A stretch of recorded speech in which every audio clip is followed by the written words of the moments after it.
Welcome to Heirs of God Christian Ministries online service. Our mission: know Jesus and making Jesus known and lead the people to a real transformation in Christ. Manalangin po muna tayo.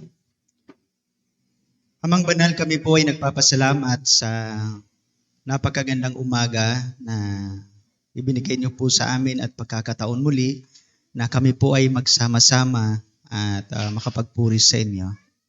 Hiling po namin, Ama, ngayon na kami po ay makapagtuon ng aming puso at isipan sa iyong mga salita. At walang maging hadlang para ang mensahe mo ay hindi po maisa puso at maisa buhay namin, Panginoon. Salamat po ng marami at pagpalain mo po ang mga tagapakinig na naway maging kagalakan ito sa kanilang puso at kasiyahan sa kanilang buhay. Ito po ang aking panalangin sa pangalan ni Jesus. Amen.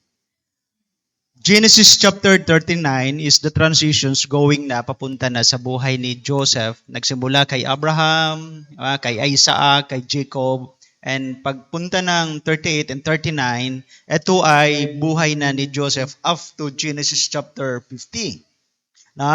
At pinag-aralan po natin na itong si Joseph ay nagkaroon po siya ng dreams. At ang dreams na yon, ayun yung purpose ng Diyos sa kanya. Yung dreams. Ibig sabihin, ipinakita sa kanya sa dream na may 11 uhay na ano bang uhay sa yung basta yung kalumpon ng trigo. At yung uhay na yon ay nanikluhod, ibig sabihin ay nagbow sa kaniyang harapan. That could be the representations na darating ang panahon na talagang luluhod sa kanya yung mga kapatid niya. Pati yung mga stars, yung mga bituin ay pinakita sa kanya. So nagkaroon ngayon ng galit sa pamilya at nagalit yung kanyang mga kapatid at to the point na ito yung naging kaparaanan para maibinta or maidala sa Ehipto si Joseph. Kung pag-aaralan po natin, detailed po yung purpose ng Diyos kay Joseph. Pero alam nyo po, ang purpose ng Diyos ay ganoon, subalit yung detalye ng buhay na nangyayari kay Joseph ay parang hindi maganda. Na makikita natin na parang kalooban ba talaga ito ng Diyos na mangyari sa kanya? But remember that the Lord's purpose will always prevail. Kaya ang topic po natin ngayon ay ang layunin pa rin ng Diyos ang siyang mananaig. Kahit anong mangyari, layunin pa rin ng Panginoon ang siyang mananaig sa buhay natin. The Lord's purpose will always prevail.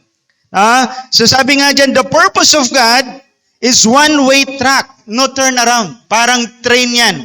Parang nagbabiyahe. Wala nang liko-liko. Ang train hindi naman nagtuturn around ang train . So it's a one-way track. Kahit anong mangyari, bagamat there are some detours, ibig sabihin mayroong mga nililikuan na mga linya or mga riles, subalit ang patutunguhan niyan ay sa isang linya. Sa madaling sabi, mangyayari at mangyayari ang kalooban ng Diyos kahit maraming mga detours sa buhay natin. One-way track to fulfillment, one-way track to success, one-way track to be completion ng kanyang purpose. The Lord's purpose will always prevail. And this is clearly seen in the life of Joseph, who was subjected to various and awful circumstances so that by the Lord's design, siya ay dadalhin doon sa Ehipto at siyang tutulong sa kanyang mga kapatid. And makikita natin yan sa mga susunod na pag-aaral natin at malalaman natin na napakaganda ng plano ng Diyos sa buhay ni Joseph. Pero yung detalye, makikita po natin ngayon, hindi maganda yung detalye. Subalit walang makapag-ahadlang sa kalooban at kagustuhan ng Panginoon. Now, what is the purpose of God to Joseph? Siya ay dadalhin. Siya ay pupunta sa Ehipto. Nabasa na natin yan. Kung hindi nyo pa nabasa, basahin nyo yan. Siya ay pupunta. Mayroong plano sa kanya na talagang siya ay gagamitin ng Diyos. Pero sa simula't simula, parang hindi nangyayari yung planong yon. Na? Kasi nakita natin that Joseph was sold by his brothers into slaves buyer. At itong slaves buyer naman ito, ang mga Ismailitang ito, ibininta naman siya doon sa kay Potiphar. Na ibininta naman siya kay Potiphar. So Joseph was gone out into the promised land and brought to the land of bondage. Joseph is the first Hebrew slave in Egypt. Siya ang unang Hebreo na naging slave sa Egypt. Bago naging slave, bago sila napunta yung mga Israelites sa Ehipto, si Joseph muna ang siyang napunta doon. Now, sa tingin nyo ba, kung ganun yung dreams niya, na mayroong pinakita sa kanyang dreams, tapos ito ang nangyayari sa kanya, parang magdadaw tayo, no? Kung ako ang nasa ibig kong sabihin, kung ako nasa katayuan ni Joseph, magdadoubt na ako. Oh, Lord, di ba ito yung promise mo sa akin na magbabaw sa akin yung mga parents ko, magbabaw sa akin yung mga kapatid ko. Pero bakit andito ako ngayon naging slave? Ano, bakit ang layo ko sa aking pamilya? So maraming mga tanong minsan sa buhay natin na, Lord, bakit nangyayari ito sa buhay ko? Bakit ba may mga nangyayaring hindi maganda? Bakit ba ganito yung nangyayari ngayon? Ano? Lagi nating tatandaan, lahat ng bagay may purpose ang Diyos. And His purpose will always prevail. Now, tingnan natin yung detail niya ng sequence ng chapters. The verse 1 to 6, Joseph's enslavement. Ibig sabihin, siya ay naging alipin. And siya, verse 6 to 18, Joseph harassment, na hinaras siya. Tama? Ibig sabihin, mamaya makikita natin yung detalye kung bakit siya naharas dyan. And verse 19 to 23, siya ay nakulong. Na? Siya po ay nakulong. Na pag-aralan natin itong detail na ito. Itong sequence na ito. Sapagkat sa sequence na ito nang nangyayari sa buhay ni Joseph, makikita po natin dito na mananaig pa rin ang purpose ng Diyos sa buhay niya. Now, what are the three concerning truths why the Lord's prevail or why the Lord's purpose will always prevail? The three concerning truths, tatlong katotohanan na maiintindihan natin kung bakit ang kalooban ng Diyos palagi ang siyang namamayagpag o namamayani. Una, hardship will not hinder the purpose of God. Hardship will not hinder the purpose of God. Tingnan natin ngayon. Just open your Bible at iisa-isahin natin ngayon ang mga verse na ito. Genesis chapter 39, verse 1. Sabi dito, dinala nga si Jose sa Ehipto at do'y ipinagbili siya ng mga Ismailita kay Potiphar. So yan ay hardship sa buhay niya. Sa madaling sabi, siya ay napalayo sa kanyang pamilya, siya ay nalayo sa kanyang bayan, siya ay inalayo sa kanyang mga mahal sa buhay. Hardship yun. And then sabi dyan, do'y ipinagbili siya ng mga Ismailita kay Potiphar, isang Ehipsyo na pinuno sa pamahalaan ng Paraon at kapitan ng mga tanod sa palasyo. Sa buong panahon ng paglilingkod ni Jose sa bahay ni Potiphar, ay pinatnubayan siya ni Yahweh. Ano mang kanyang gawin, nagtatagumpay. Sometimes hardships hit or attacks us. Hindi naman po kasi pinangako ng Diyos sa atin ang ating buhay ay parang rosas. Tama ho ba? No? Ang ipinangako sa atin ng Diyos, tayo ay sasamahan niya till the end of the age. Kasama natin siya. Pero alam niyo po ba na si Joseph ay napunta sa Ehipto, siya ay naging slave, siya ay naging isang alipin, pero mababasa po natin dito, kasama niya si Yahweh. Nakukuha niyo po? Ang sabi dito, sa buong panahon, verse 2, sa buong panahon ng paglilingkod ni Jose sa bahay ni Potiphar, pinatnubayan siya ni Yahweh. Sa madaling sabi, ang patnubay ng Diyos ay naroon kay Joseph. So hindi hardship. Ibig sabihin, Ang hardship na nangyayari sa buhay natin, mga bagay na nangyayari sa atin, mga paghihirap na nangyayari sa buhay natin, lagi niyong tatandaan kasama natin ng Diyos. You're not alone. Hindi ka nag-iisa. Pinapatnubayan ka ng Diyos. At lalong sa mga bagay na yan, kapag ikaw ay nakakaranas ng mga bagay na yan, mas lalo mong makikita ang kahalagahan ng Panginoon at mas lalo mong makikita ang kapangyarihan ng Diyos. Kaya sabi ba ni Pablo, kung saan tuloy ako mahina, doon ko nakikita yung kalakasan ng Diyos sa buhay ko. No? For I am weak, then I am strong. Nakukuha niyo ang ibig kong sabihin. Hardships do not hinder the purpose of the Lord. Which in fact, this could be, probably ito ay paraan ng Diyos na tayo ay papagpalain. Actually nga, hindi pagpapala yun kay Joseph eh. Pagpapala kay Potiphar. Nakukuha niyo? Sabi dito, sa tanang buhay niya, sa paglilingkod ni Jose, pinatnubayan siya ni Yahweh, anuman ang kanyang gawin, nagtatagumpay. Isipin niyo yon na yung word na yon, na anuman ang kanyang ginagawa, nagtatagumpay. Sino ang magtatamasa ng kanyang tagumpay? Si Potiphar. Why? Because he's only an slave. Na? Siya po isang biniling slave. Ibig sabihin, pag binili kang slave, wala kang karapatan sa lahat ng iyong ginagawa. Lahat ng mayroon ka sa pinuno mo yan pupunta. So lahat ng ginagawa ngayon ni Joseph na nananagumpay, ang credit yan ay kay Potiphar. Pero lagi nating tatandaan mga kapatid, sa madaling sabi, tayong mga Kristiyano pala ang siyang nagiging kaparaanan ng pagpapala sa iba. Kung nasaan ka, andun yung pagpapala ng Diyos. Kung nasaan tayo, nasa school, nasa trabaho, kahit saan ka na nagtatrabaho o kahit anong lugar, as long as na mayroong Kristiyanong nananatili sa lugar na yan, ang pagpapala ng Panginoon ay nag-i-stay sa lugar na yan. Amen po ba? Lalo na pala kung ang mga Kristiyano ay nagsasama-sama. Lalo na pala kung ang isang pamilya ay isang buong Kristiyano na.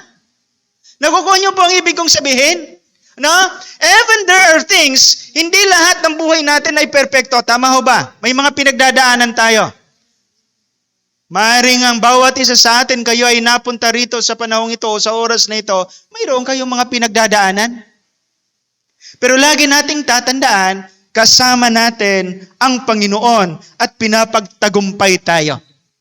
Pinapagtagumpay tayo. Napansin, verse 3, tingnan nyo. Napansin ni Potiphar na tinutulungan ni Yahweh si Jose. So ang makakapansin ngayon, kung pagpapag-aralan natin, even tayo ay nakakaranas na mga problema, ang makakapansin ngayon ay ang ibang tao sasabihin nila, tingnan mo itong mga taong ito. Tingnan mo itong Kristiyanong ito. Bagamat marami na siyang pinagdadaanan, bagamat marami na siyang problemang dinaranas, pero tingnan mo, andyan pa rin yung andyan yung pagtitiwala niya sa Diyos. Andyan pa rin yung pagsunod niya sa Diyos.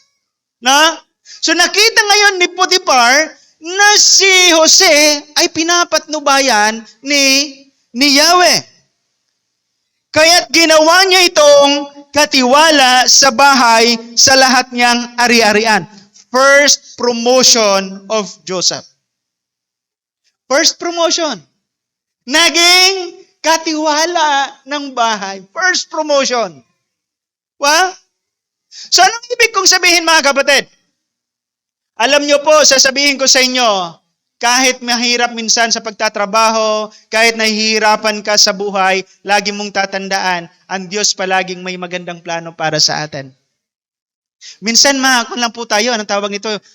Hindi lang tayo marunong talaga mag-antay ng tamang panahon para sa Diyos. Pero kapag ang Diyos ang siyang gumawa, at kapag ikaw ay laging nakarely sa Diyos, lagi mong tatandaan, ang Diyos laging gumagawa ng promotion natin. Na sabi nga namin nung ako ay nagtuturo sa mga pulis, wag niyong pipilitin na kayo ng promotions. Baguhin niyo muna yung inyong karakter, baguhin niyo muna inyong mga sarili, sapagkat ang promotion ay sa Diyos nang gagaling yan. no, makakuha ka man ng promotion na hindi galing sa Diyos, magiging hindi maganda ang outcome niyan. Nakukuha niyo po ba ang ibig kong sabihin? No? Kaya't ginawa niya itong katiwala sa bahay sa lahat niyang ari-arian. Mula noon, dahil kay Jose, ay pinagpala ni Yahweh ang buong sambahayan ni Potiphar, pati ang kanyang mga bukirin. Praise God. Dahil sa ginagawa ni Jose, mula noon, nang mapansin ni Potiphar na si Jose ay pinapatnubayan ng Diyos, pinagpala na ngayon si Potiphar. Pinagpapala po ba ang ating mga mahal sa buhay? Pinagpala po ba ang mga sa surroundings natin? Mga nakapalibot natin na tayo ay mga Kristiyano? Sabi ko nga, dalawa lang yan. Either ikaw ay caterpillar, ikaw ay paru-paro. Ang caterpillar, distractions ang dinadala. Ang paru-paro, magandang halimuyak, bulaklak, maamoy, maganda sa paningin. Ang Kristiyano ay dapat isang paru-paro. Ang dapat nating dala sa kapwa, ang dala natin sa ating bahay, ang dala natin sa ating surroundings ay dapat pagpapala ng Diyos at presensya ng Panginoon. Ang tanong hubay, nakikita ba sa ating buhay, tayo mga Kristiyano ngayon, nakikita ba sa ating buhay na mayroon tayong buhay na Diyos? Napapansin ba talaga nila na mayroon kang Diyos? Nakikilala ba talaga nila na ikaw ay Kristiyano sa trabaho? Nakikilala ka ba ng iyong mga kaklase na ikaw ay Kristiyano?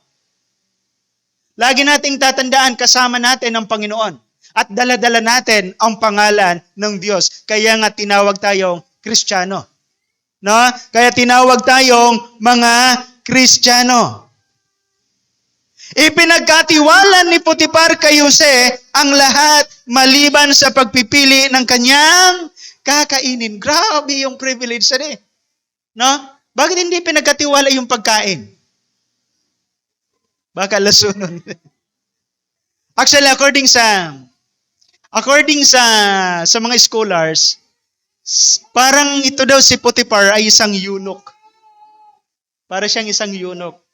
And that is the reason why yung kanyang asawa ay talagang naghahanap. Mamaya makikita natin yan. Now, babalikan natin. Hardships will not hinder the purpose of God. Ilagay natin sa ating mga sarili, mga kapatid, kapag tayo ay dumaranas ng mga pagsubok sa buhay, ng mga paghihirap, abay ipagpasalamat din natin yan. Sapagkat may ginagawa ang Diyos sa mga bagay kapag tayo ay dumaraan dyan. Huwag mong iisipin palagi na may problema. Tingnan mo ang ginagawa ng Panginoon sa buhay natin. Because the purpose of the Lord will always prevail even there is an hardships attacks in us. Pangalawa, sabi diyan, the concerning truths about why the Lord's prevail or why the Lord's purpose prevail, because persecutions, hindi prosecution, persecution will not hinder the purpose of God. Iba kasi ang prosecute. Persecution will not hinder the purpose of God. Verse 6b, si Jose matipuno at magandang lalaki. Alam nyo bang in-identify na si Jose ay gwapong-gwapo? Matipuno at magandang lalaki. Bakit siya magandang lalaki? Abay, ang kanyang nanay, napakaganda si Raquel. Diba? Oo, si Jacob. Si Raquel, diba, sabi doon na naingganyo sa ganda. Diba? Hindi siya naingganyo kay Leah. Kundi kay Raquel siya naingganyo dahil sa ganda. So saan magmamana ito si Jacob? Sa nanay. Sa nanay. So si Jose matipuno at magandang lalaki. Dumating ang panahon na pinagnanasaan siya ng asawa ni Potiphar, sinabi nito, "Sipingan mo ako." Grabe talaga. Difficile talaga maging gwapo. Diba? Pasalamat kita bro, Jason ba ko kita gwapo, ade. Kaya dahil kita pinagnanasaan.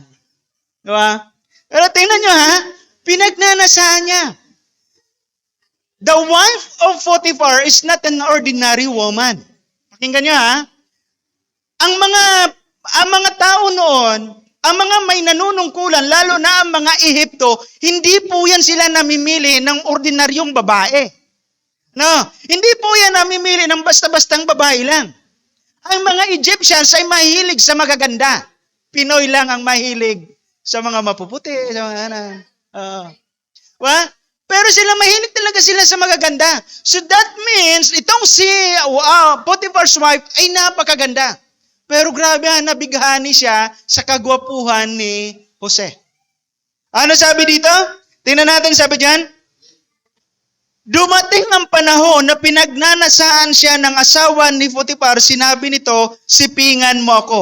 Tumanggi si Jose at ang sabi, panatag po ang kalooban ng aking Panginoon sapagkat ako'y narito. Ginawa niya akong katiwala at ipinamahala niya sa akin ang lahat sa bahay na ito, maliban sa inyo na kanyang asawa. Hindi ko po magagawa ang ganyang kalakiang kataksilan at pagkakasala sa Diyos. Praise God. Andun yung pag-stand ni Joseph sa katotohanan at sa purity. Andun yung kanyang, anong tawag nito, na mayroon siyang takot sa Diyos kaya hindi siya gumagawa ng kasalanan. No? Sabi nga ni, kumpara sa iba, palay na ang lumalapit sa manok, di ba? Pero maging maingat daw kayo kapag palay na daw yung lumalapit kasi may sanib yun. No? Yung palay lumalapit, lumalakad, o may sanib yun.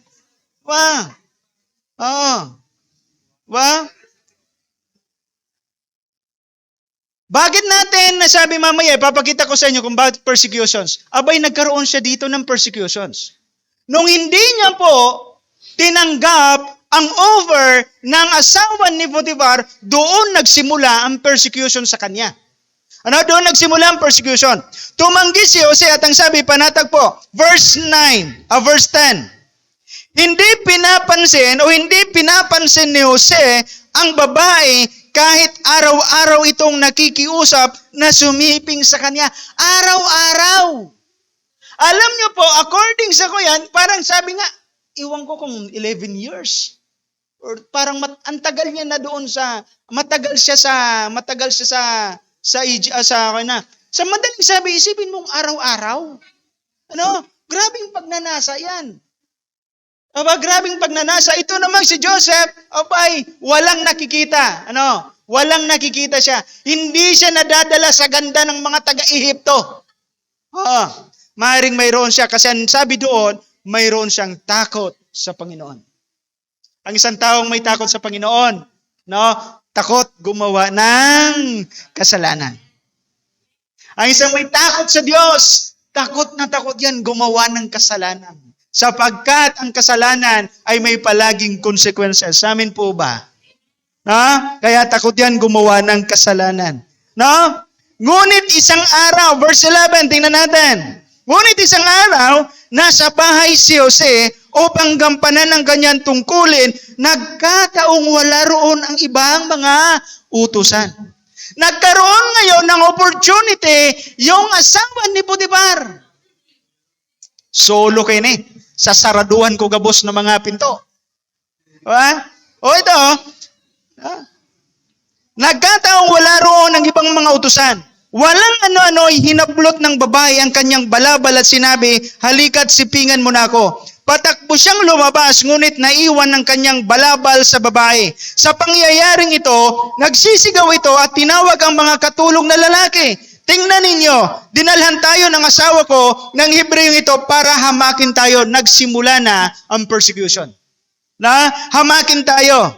Sukat pa namang pasukin ako sa aking silid at gustong akong pagsamantalahan. Mabuti na lamang at ako'y nakasigaw. Pagsigaw ko'y kumaripa siya ng takbo at naiwan sa akin ang kanyang damit. Alam niyo po, minsan, ang pag-aaral dito, persecution sometimes. Alam niyo ba kung bakit mayroong persecution sa atin? Dahil mayroon tayong ginagawang mabuti. Kung bakit ka nape-persecute? Dahil ikaw ay sumusunod sa Diyos. Pero alam niyo po ang kagandahan. Kapag ikaw ay nakakaranas ng persecutions and you stand for the truth. Sabi doon sa Matthew chapter 5, blessed no? Pinagpala yung mga inaalipusta, pinagpala yung mga pinagpe-persecute sapagkat nasa sa inyo ang kaharian ng Diyos. At kasama kayo sa kaharian ng Panginoon. We are in the right track daw. We are in the right track kung ikaw ay pinag-uusig dahil sa iyong pananampalataya. Ulitin ko Kung ikaw ay nakakaranas ng persecution, kung ikaw ay nakakaranas ng pagtutuya ng ibang tao dahil sa iyong pananampalataya at sa pagtitindig mo sa katotohanan, you are now in the right track. You are walking in the purpose of the Lord. Pero kung ikaw ay pinagtutuya dahil sa iyong ginagawang masama, abay kapatid, magbago ka. No? Magbago ka. Persecution will not hinder the purpose of God. No? Bagkus, yung mga nangyayari sa buhay ni Joseph should be the stepping stone para mangyari yung purpose ng Diyos. Diba? Para mangyari yung purpose ng Diyos. Pero down nito nagkaroon siya ng promotion. Tama? Anong promotion niya? Anong promotion niya? Naging isa siyang katiwala. Ngayon, nawala yon. Nawala yon. Sabi dito, verse 16, itinago niya ang balabal ni Jose hanggang sa dumating ang asawa. Sinabi niya rito, ang Hebreyong dinala mo rito ay bigla na lamang pumasok sa aking silid at gusto akong pagsamantalahan. Nang ako'y sumigaw, kumaripas ng takbo at naiwan sa akin ang kanyang balabal. Alam niyo po, injustice to sa kanya, no? Ibig sabihin, nakulong si Joseph na walang kasalanan. Injustice. No? Na sinabihan siya ng hindi naman totoo. No? Kaya lang may ebidensya. Sa panahon natin ngayon, uso ang pagtatanim ng ebidensya. No? Kawawa ang ating mga kababayan na may na lalo na kung ang kalaban ay mayaman. Pasalamat nga sa may nakausap ako, sino nakausap ko, sabi ko pasalamat tayo kasi mayroon ng CCTV, mayroon na tayo mga camera, 'di ba? Yung nangyari nga yung latest 'di ba, yung cyclist, naalala niyo yung cyclist, na ng kalaban ay pulis, na retired police. Kung walang dashcam, sabihin ko sa inyo, kung walang may nag-video, babayad talaga yon ng mas mahal. No? Kasi isipin mo namang may ebidensya na inumpog, may ang tawag nito, may bungi yung kotse. So pasalamat na lang mayroong may nag-video. No? Kawawa noon, lalo ng mga panahon, wala pa mga video. Kaya kawawa yung mga noon, yung mga walang pera, ang namamayagpag sa ating hostisya ay ang mga mayroong pera. No? Pero pasalamat tayo dahil mayroong ganito na. Pero si Joseph, naranasan niya yung injustice. Walang camera noon. Tama? Hinablot. Nagsimula yung kanyang persecutions. Pero hindi po napaniig, nangyari pa rin ang kalooban ng Panginoon. Ulitin ko, mga kapatid, kapag kayo ay nakakaranas ng mga persecutions, maaari sa atin lahat ay nakakaranas. Tama o ba? Lahat naman tayo nakaranas ng persecutions ng magulang, persecutions ng mga relatives natin. May nagsasabi na, lipat-lipat ka na. Diba? Minsan pag nagkasakit ka, yan kaya sa imo na, imbis nga ni kaya ngayon ako, lipat-lipat ka na sa mga ganyan. Yung mga wordings na yan, that is a persecutions. No? And sometimes, the hardest persecutions ay yung pinapalayas ka na. The hardest persecution, yung pinagbabawalan ka na. At ang pinakamahirap na persecution, yung mahal mo sa buhay, ang siyang ginagamit pa ng kaaway para i-persecute ka. Napakahirap nun. But, it will not hinder the purpose of God. Mangyayari at mangyayari pa rin ang kalooban ng Panginoon. Persecution do not hinder the purpose of the Lord in our lives. Ang pangatlo, the concerning truth. Bad circumstances will not hinder the purpose of God. Bad circumstances will not hinder the purpose of God. Tingnan natin kung bakit nasabi kong bad circumstances will not hinder the purpose of God. Nagalit si Potiphar nang marinig ang sinabi ng asawa, verse 19, kaya't ipinahuli niya si Jose at isinama sa mga bilanggong tauhan ng Faraon. Ngunit si Jose ay hindi pinabayaan ni Yahweh. Ang bantay ng bilangguan ay naging napakabait sa kanya. Si Jose ay ginawa niyang tagapamahala ng lahat ng mga bilanggo. Another promotion. Nasa kulungan na siya, ha? Actually, that is a downfall. Diba? Na ikinulong ka na wala kang kasalanan. Kung ako sa punto ko, abay, magkukuha ko ng attorney, wala akong kasalanan. Pero siya ay ikinulong. Pero alam niyo po ba, ikinulong siya kasama ng mga bilanggo ng Paraon. Sa madaling sabi, may hint. Alam niyo po yung hint na yon? Abay, bilanggo ng Paraon, ang makakasama niya yung mga nakadaupang palad ng Paraon. Alam niyo ba kung sino yung nakadaupang palad ng Paraon doon? Yung panadero, yung wine presser, aba, yung mga nakulong. Tingnan niyo yung ginagawa ng Diyos sa buhay ni Joseph. No? Naging slave siya, ibinintay siya, naging slave siya, may promotion.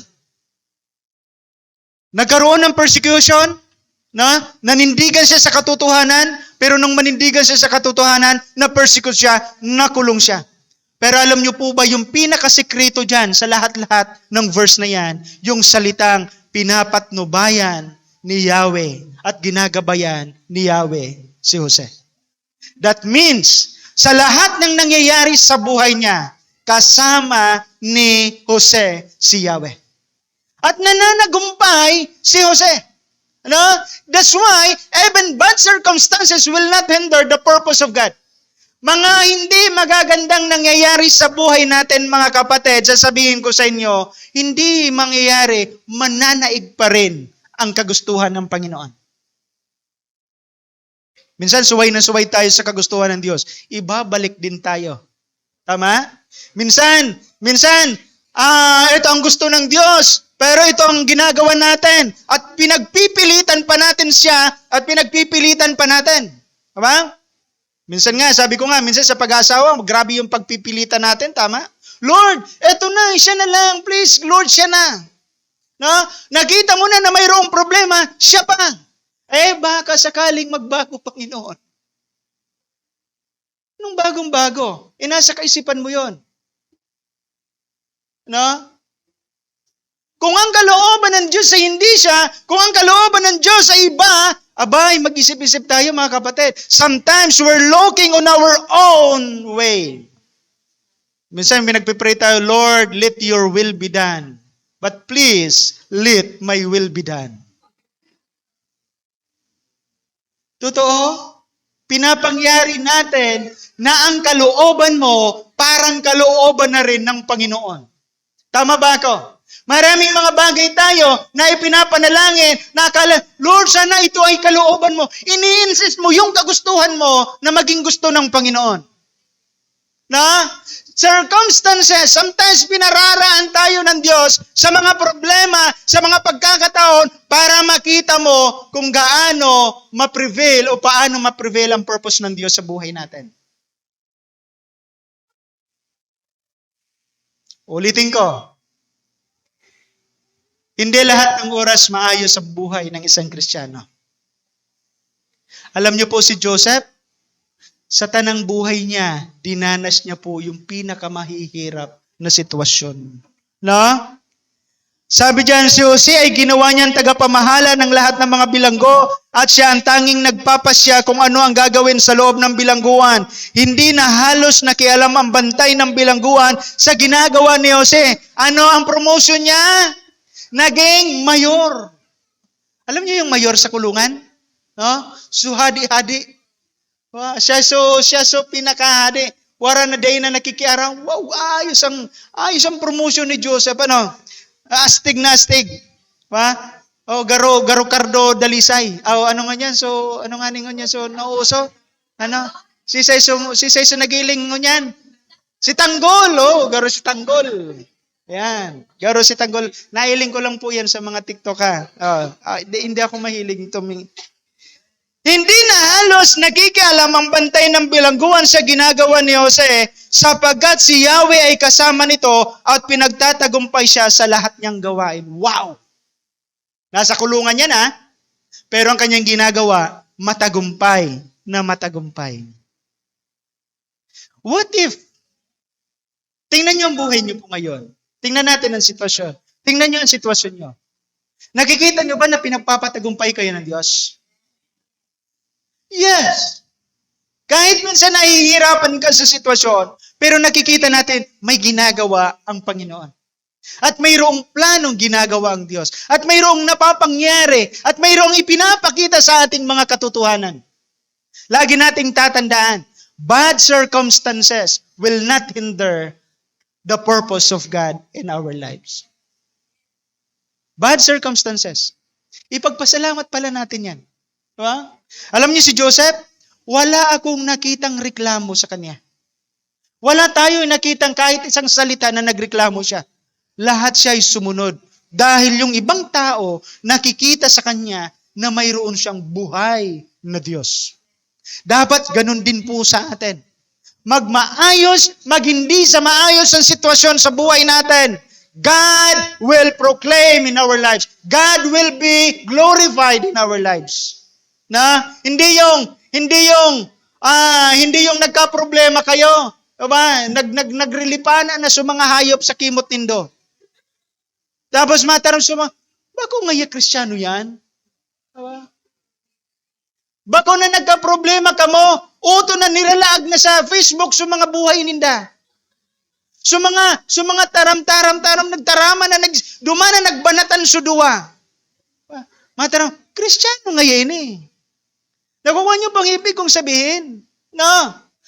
Bad circumstances will not hinder. Huwag niyong hayaang mapahiya tayo sa ibang tao. Bagkus, mag-glorify ang Diyos sa pamamagitan ng buhay niyo. Magpangit man ang sitwasyon na pinagdadaanan natin. Maging hindi man maayos ang sitwasyon sa buhay natin ngayon, lagi niyong tatandaan, ang purpose natin at ang goal natin, mapapurihan ang Panginoon. Sapagkat may plano siya sa buhay natin. Now, for our conclusion, ilalagay ko lang po sa Isaiah 46 verse 9 to 10. Ganda po ng verse na ito. Alalahanin ninyo ang mga nakaraang pangyayari.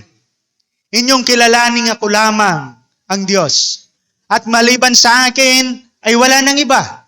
Sa simula pa'y itinakda ko na at aking inihayag kung ano ang magaganap. Sinabi kong tiyak na magaganap ang lahat ng bala ko at gagawin ko ang lahat ng gusto kong gawin. Walang makahahadlang. Amen po ba? Kaya kung andito ka sa punto ngayon ng buhay mo na para bang, Lord, hindi ko alam ano bang nangyayari ngayon sa buhay ko. Abay, magtiwala ka sa Panginoon. May ginagawa ang Diyos. Huwag ka lang aayaw. Huwag ka lang bibitaw. No. Huwag ka lang mawawalan ng pag-asa sapagkat ang Diyos may ginagawa.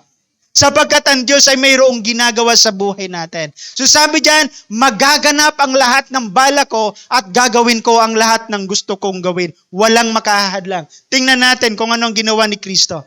Kung tutuusin, prior to that, sa simula't simula pa, ang purpose ng Diyos sa kanyang anak, kay Jesus, anong purpose niya?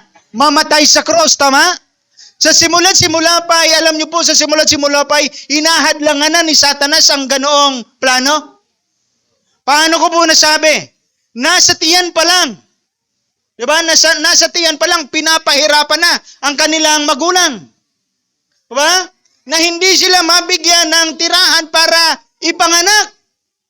At nung maipanganak, alam niyo po ang ginawa, may isang hari na ginamit ang kaaway, si Satanas, ginamit si Herodes para ipapatay yung mga bata. Pero hindi na nagumpay. Pero hindi pa rin doon. Aba, hindi pa siya. Hanggang sa punto na ginamit, na tinempt na siya. Tama? Na siya ay tinukso. Yung pagtutuksong yun, alam nyo po, ang tawag nito, ang pinaka doon, dapat hindi na dumako si Kristo sa krus. Kasi ang last na natukso, sabi niya, sambahin mo ako. Ibibigay ko ang lahat ng ito sa iyo. Wala nang problema, wala na lahat. Ibig sabihin, hindi na siya gagalaw, basta sumamba na lang siya. Hindi yun ang kalooban ng Diyos. Hindi yun ang kagustuhan. Up to the point, hanggang siya ay naglalakad papunta sa kanyang kamatayan. Ano ba? Nagkaroon pa siya ng isang nagkaroon siya hindi pag-aalilangan, kundi siya ay nagkaroon ng isang panalangin. Anong sabi ni Jesus sa Getsemane? Ama ko, kung maaari, alisin mo sa akin ang sarong ito. Pero sabi niya, pero hindi ang kalooban ko, kundi ang kalooban mo ang siyang mangyari.